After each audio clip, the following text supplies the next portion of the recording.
Lawmakers continue efforts to pass President Trump's big, beautiful bill. Coming up, a look at the final hurdles and the mad dash to get the budget passed. Plus, we got some rain chances to talk about, as well as hot and humid conditions coming up here in just minutes. The Arkansas Junior Amateur kicks off in Fort Smith today. Coming up, we'll hear from one local athlete competing. But first, a live look outside in Bentonville. Take a look at that sunrise. A beautiful morning here at 6:30. 5 News This Morning starts now. Covering news where you live. This is 5 News This Morning. Well, good morning, rise and shine. Thanks so much for joining us here today. It's Monday, a start of another work week. And this morning we started off a little rocky because some lightning out in the sky. Yeah, it's okay though. You know, it makes it a little harder to get out of bed on a Monday, but we powered through. We're here, and hopefully there'll be some peaks of sunshine. Yeah, we're going to get some sunshine today. It was actually pretty cool last night. Saw some fireworks mixed with lightning off in the distance. So always a great time of year when you get that mix, just because it always seems like the fireworks are going off all week long. So we've got that, and it's also going to be continued rain chances, hot and humid, all of that going forward. Here's a look at that rain, and if you've been watching all throughout the morning, we've been talking about this little area of light rain in portions of northwest Arkansas. That's starting to fizzle out, so if anything is left of it, just some light rain if you're headed out this morning, nothing major. You will want an umbrella to take with you to work this morning or wherever you're going, just because by the time we get to this afternoon, you may want that at times. Here's a look at what we've got with those temperatures. Actually, pretty good start to the morning. You can see right around the upper 60s, lower 70s out there. Nice and pretty crisp out there to start off this morning. Here's a look at what we've got. We're going to have some sunshine today. So when you see these thunderstorm icons, it is not going to be a washout every hour of the day.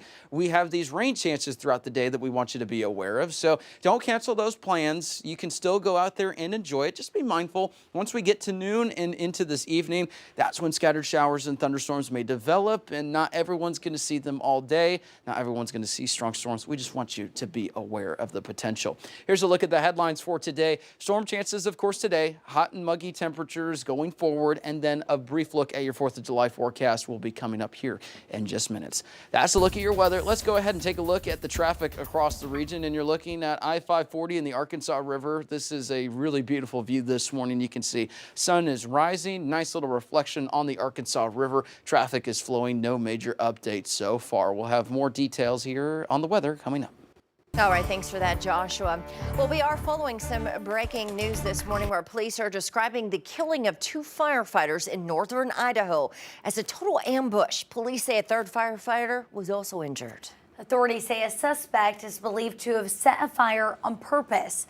This before shooting at first responders who arrived on the scene to put out the blaze. Naomi Ruckham has more. A solemn scene as the bodies of 2 slain firefighters were escorted through Coeur d'Alene, Idaho. There's multiple gunshot wounds.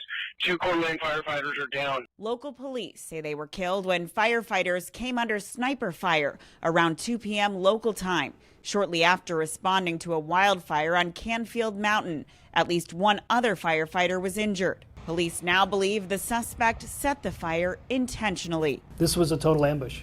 These firefighters did not have a chance. The sheriff says law enforcement exchanged fire with the suspect. The standoff ended later Sunday when the dead body of the suspected gunman was found with a firearm nearby after authorities honed in on a cell phone signal. The sheriff says the suspect's body, along with a number of guns, were pulled from the mountain as the wildfire rapidly approached the scene. We believe that is the only shooter that was on that mountain at that time.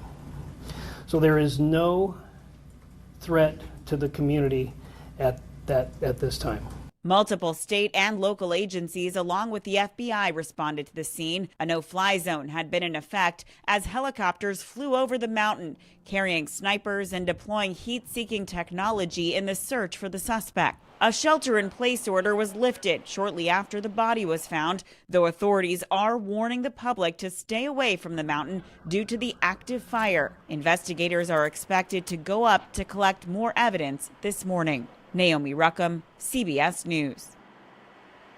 Well, at this time, police say they are not releasing the names or any information on the victims or the suspect, though they say that injured firefighter is out of surgery and in stable condition. The sheriff said at this time, investigators do not know if the suspect shot himself or was killed in the exchange of fire with law enforcement. Well, in the very early hours this morning, lawmakers wrapped up yet another debate session on President Trump's big, beautiful bill.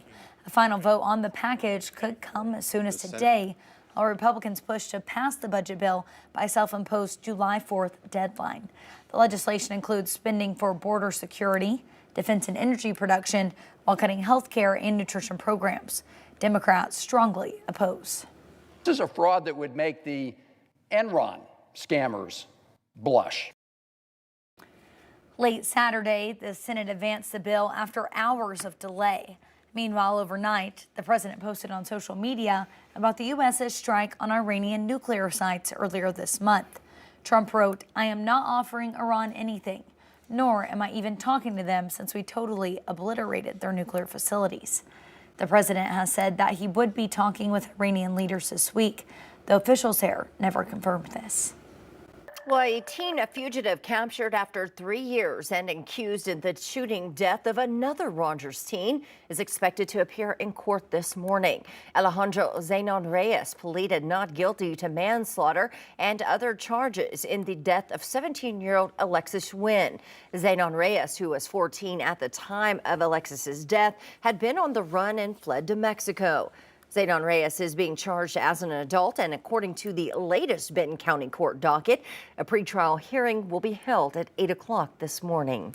Now, also on that docket there in Benton County, the pretrial hearing for a man who claimed to be a child predator hunter, but was arrested in Rogers for allegedly possessing child sex abuse materials. Brandon James San Miguel was arrested in Rogers during a traffic stop.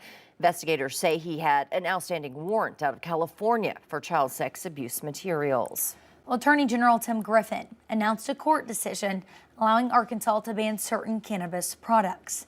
Now it's putting local shops on short notice as they've been given a few weeks to take that product off of their shelves. In 2023, state lawmakers passed Act 629. Last week, federal courts allowed that law to go forward.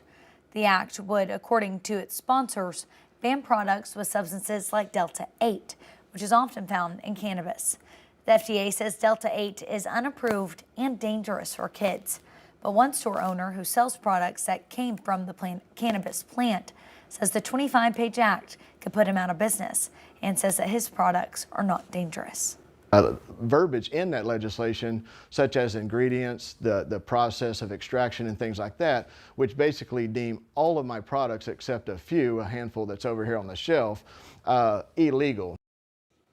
AG Griffin said in his press conference that he hopes the ban will go into effect in about 8 weeks. Well, new this morning, junior golf is hitting a new milestone in Arkansas this week.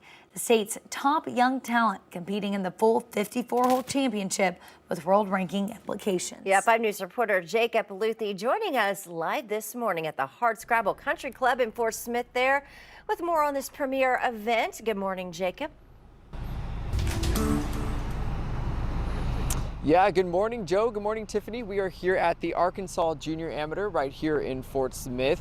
Young golfers from all over the state will be descending right here to Hardscrabble Country Club to compete. And one of those golfers is Lily York from Little Rock. Good morning to you. Good morning. Talk to me. So Lily said that she finished 7th last year. You competed at the Pro-Am, or excuse me, at the Junior Amateur. Talk to me a little bit about this event and how cool it is to be able to compete in something like this. Yeah, the ASGA does a really good job putting on events like this, and I think this year they really picked a good course that's playing tough. It's going to be challenging. I think it's going to be fun. Yeah. Talk to me a little bit about your golf journey. You told me you play almost every single day. Yes. What is it about this sport that you love? What is it that gets you up every morning practicing? You got here early, your tee time's at 7:30, early morning. What is it about this sport that keeps you going? I really love to be outside, and I think playing golf it's something for me to do, but I love it. And I've made so many friends, especially in these ASGA tournaments too. And talk to me about, this tournament itself. It's huge. It's all Arkansas residents. It's people from all over the state. How cool is it that there's an event like this right here in your home state? It's really cool. I'm glad that we get to represent Arkansas, and I think it'll be fun this year. Yeah. Well, so her tea time is at 7:30 a.m. this morning. So we're gonna go ahead and let her go. But again, this event's happening from today until Wednesday. If you're in Fort Smith, if you're love golf, come out, come support this young talent.